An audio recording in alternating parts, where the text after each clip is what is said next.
The Gravity of Being Overlooked, a dramatic monologue by Tony Angelo. I learned how to take up less space before I understood what space even meant. Not physical space. No, that was obvious enough. Chairs, doorways, aisles in crowded rooms where bodies brushed past one another like passing thoughts. I mean the kind of space that belongs to presence. The kind that announces itself without permission. The kind that says, I am here, and expects the world to make room in return. I never had that, so I adjusted. At first, it was subtle. I tucked my arms closer to my sides when walking through narrow hallways. I angled my body slightly when passing by others, as if apologizing in advance for existing in their path. I chose seats not for comfort, but for invisibility. Edges of rooms, corners of tables, places where I could observe without interrupting the geometry of other people's attention. I didn't call it fear then. I called it manners. But it was fear, a quiet one.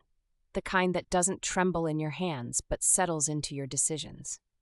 People think invisibility is something that happens to you all at once, a moment where the lights go out and you disappear into darkness. That's not how it works. Invisibility is gradual. It begins with glances that linger just long enough to categorize you, then move on. It grows in conversations that don't include you unless you initiate them.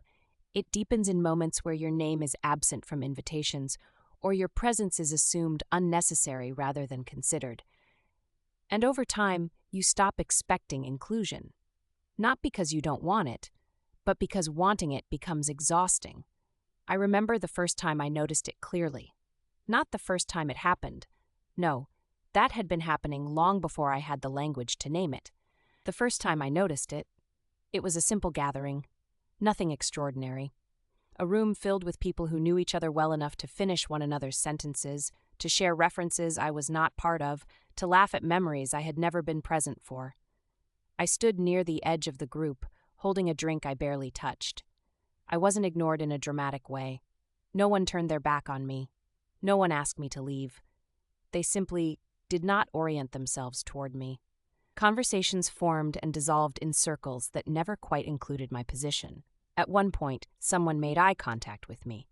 Just briefly, a flicker of acknowledgement.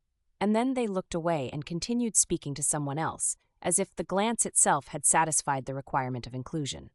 That was the moment it registered. I was present, but not accounted for. There is a particular kind of loneliness that comes from being surrounded by people who are not required to notice you. It is not the loneliness of being alone. It is the loneliness of being optional. Optional. That word stayed with me longer than any insult ever could. Because optional is not rejection in the loud sense. It is absence in the quiet sense. It is being present without being needed, being visible without being seen, being there without being counted. My body became the most visible thing about me, and yet, paradoxically, it also became the thing people used to avoid seeing me as a person. They saw it first, and everything else followed from that initial impression. She doesn't try, she let herself go, she must not care.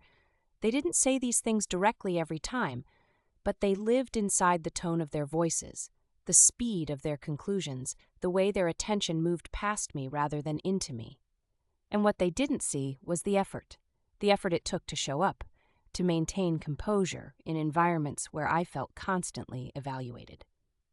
To participate in conversations where I had to monitor not only what I said, but how it might be interpreted through lenses I could not control. To exist in spaces where my presence was both noticeable and dismissed at the same time. That contradiction wears you down, because you are visible enough to be judged, but not enough to be understood. Relationships became complicated, not because I didn't care, but because care, when unreciprocated or misunderstood, begins to feel like a liability. I would invest energy into conversations, into gestures, into attempts at connection, only to realize later that the effort was not being mirrored. Not always intentionally, but impact does not require intention. Impact only requires outcome, and the outcome was consistent. I felt myself leaning into connections that never fully leaned back. I remember a kitchen, voices moving around me, cabinets opening and closing, the rhythm of a shared space that did not quite include my rhythm. I stood near the refrigerator, pretending to look for something I did not want. Are you going to eat that? The question came casually. Yes. A pause. Okay. And the conversation moved on. No follow-up, no engagement, no continuation. Just closure. A complete exchange that required no further presence from me. That pattern repeated itself in different forms across different spaces. Short exchanges contained interactions, moments that began and ended without expanding. I tried to speak more. There was a time when I would wait for openings, carefully choosing when to enter conversations. Actually, something similar happened to me once. But before I could finish, the conversation would pivot. Not dramatically, just naturally. And my voice would become part of the background noise rather than the focal point. So I learned to hesitate, then to pause longer, then eventually to remain silent. Not because I had nothing to say, but because continuing often felt like speaking into a current that had already moved beyond me. There was a friend, at least I thought of them that way. We spent time together regularly, shared conversations, shared spaces, shared routines. But gradually something shifted. Plans became less frequent. Responses became slower. Energy became redirected. Hey, are things okay? Yeah, of course, just busy. Busy. A word that explains everything and nothing at the same time. I accepted it outwardly. Internally, I noticed the pattern. Messages left unread. Responses delayed. Interactions shortened. I watched timestamps more than I wanted to admit. Not constantly, but enough to recognize the change. And eventually, conversations that once felt natural began to feel like effort. Effort to initiate, effort to maintain, effort to sustain. And effort, when not matched, becomes quiet withdrawal. So I adjusted, reduced expectations, shortened responses, mirrored distance, not out of anger, but out of preservation. Because one-sided connection slowly drains something that is not easily replenished. Conflict followed misunderstandings. You seem distant. You don't engage. You're hard to read. Hard to read, as if I were responsible for the interpretations others formed without fully engaging with what was being expressed. I tried to explain myself, but explanations require a listener willing to revise their assumptions. And not everyone is willing to do that. Some people listen to confirm what they already believe, not to understand. So explanations became exhausting, not because they were impossible, but because they were often interrupted by conclusions already formed. There were moments when kindness appeared unexpectedly, small moments. A question asked with genuine curiosity. A pause given instead of an interruption, a conversation that allowed space to unfold. In those moments, something shifted, not dramatically, but enough to feel different, seen, not fully, but enough to disrupt the pattern. And those moments mattered more than they might seem, because they reminded me that not every interaction would reduce me to a category. Not every person would interpret me through a fixed lens, but they were rare, and their rarity made them more noticeable when they disappeared again.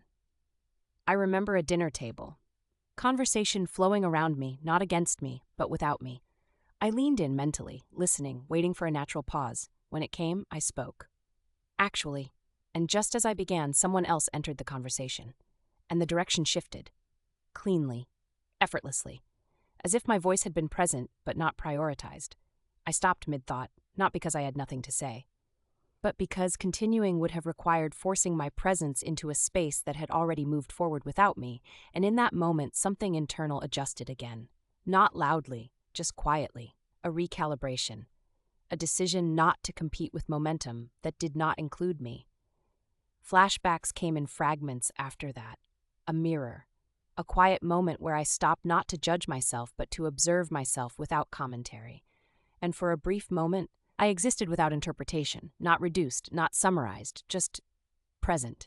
That moment did not erase the past. It did not repair relationships. It did not undo misunderstandings, but it introduced something new, a separation between how I am perceived and how I exist independently of that perception. I am still here, still carrying the weight, not only the physical one that others assume defines me, but the invisible accumulation of experiences, misinterpretations, silences, interruptions, and moments where I was present but not fully acknowledged. The weight of being seen incorrectly, the weight of being reduced before being understood, the weight of being included conditionally. But something has changed. Not in the world, not in others, in me. I no longer measure my existence solely by the attention I receive. I no longer equate silence from others with absence within myself. I no longer interpret being overlooked as being insignificant. Because invisibility is not absolute, it is relational. It depends on perception. And perception, while powerful, is not the totality of reality. I exist whether acknowledged or not. I remain whether included or not. I continue whether interpreted correctly or not. And somewhere between the memories of being overlooked and the moments of being briefly understood, I have begun to carry the weight differently. Not lighter, but clearer. Not resolved, but recognized. And in that recognition, there is something steady. Not applause, not validation, just presence. Mine, undeniable, uninterrupted, untranslated, and finally, my own.